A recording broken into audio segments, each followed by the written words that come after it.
And Georgia Tech with only one timeout left. We're going to see the opportunity now for Aaron Philo as a true freshman. Come and have his chance to lead a 2-minute drill and try to put a game-winning drive together for Georgia Tech. I absolutely love this. Two young quarterbacks. Now it's going to come down to Georgia Tech trying to be undefeated at home for the first time since 1999. That year, their head coach, Brent Key, an offensive lineman for the Ramblin' Wreck. And it's going to be Aaron Philo. And touchdown and an extra point wins it. Kind of crazy coming in. You're thinking Georgia Tech. We're going to see the run again. Philo throwing for 232 yards tonight. It's been the aerial attack of Georgia Tech and the running attack of NC State all night long. Scott Van Pelt does a segment on his show that I'm sure a lot of people just experienced with that last touchdown. I'm sure if you can find the math somewhere, you know what I mean. Minute and a half left. One timeout.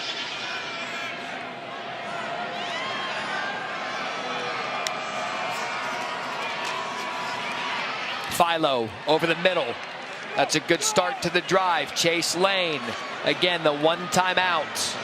I just want that, the drive starter. Love the drive starter. Get the complete pass, getting into the flow. Now get up on the ball, run the 2-minute offense you've practiced since training camp.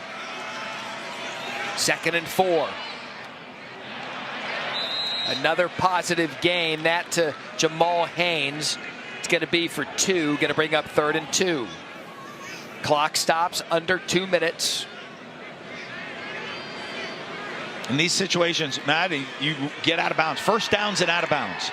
So you talk about it. First down will stop the clock momentarily to reset the chains. Out of bounds obviously stops the clock. So everything you're doing in your mindset, you've been talking about it all year, are first downs and out of bounds. Poise in this moment for the true freshman.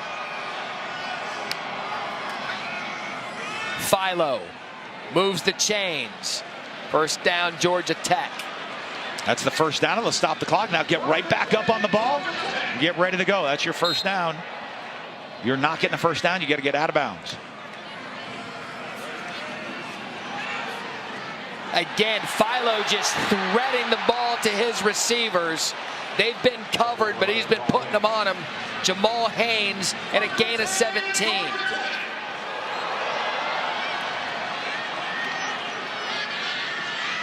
Moving quick.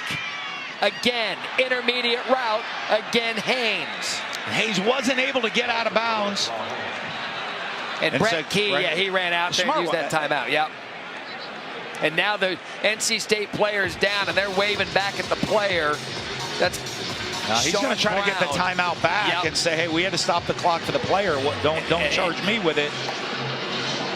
Which will save them. That's such a big play. Anytime there's an injury in these situations, it can be big plays.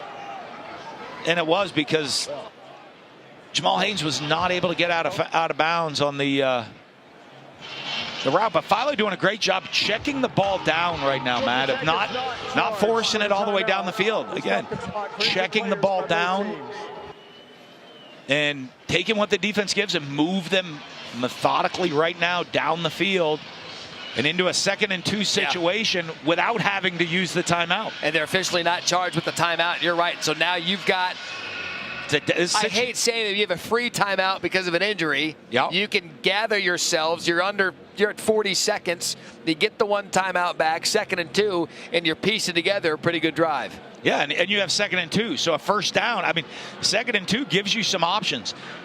You always said we saw the big run break on the last one. Yep. This is one you might catch them in a 2-man coverage where no one's paying attention. You take off, you can have everything available because any type of a first down stops the clock. We've yet to see Jamal Haynes break that big play.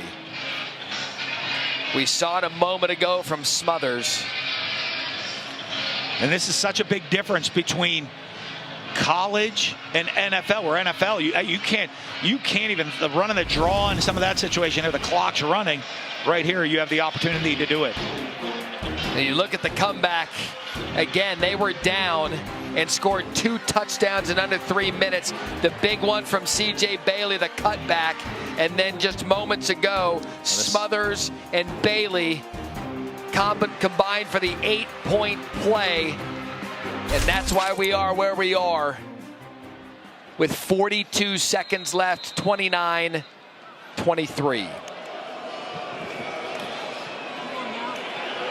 Philo's going to take off. Philo has the center of the field. Philo going to get a big gain. Georgia Tech is in business. Gain of 18. Clock stops to set the chains, and they're up on the ball, ready to go. Whistle. NC State's got 3 timeouts, so they're going to use them.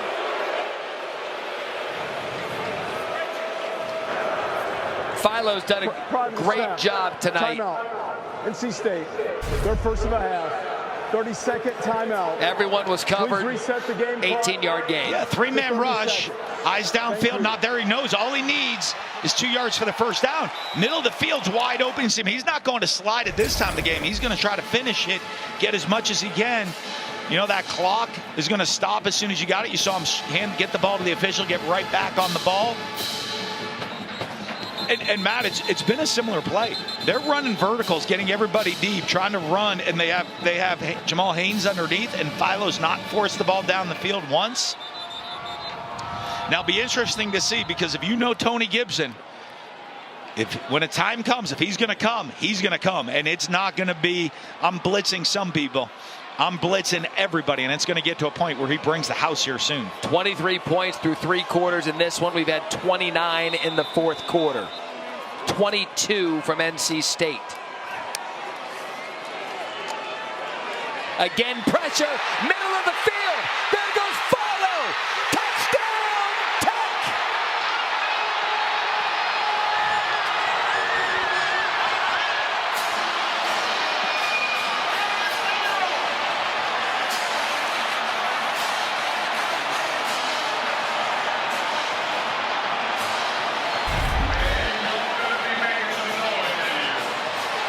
It's 4 verticals. Everyone's deep, and he sees that lane. It's man coverage. Everyone's deep with the receivers in the end zone.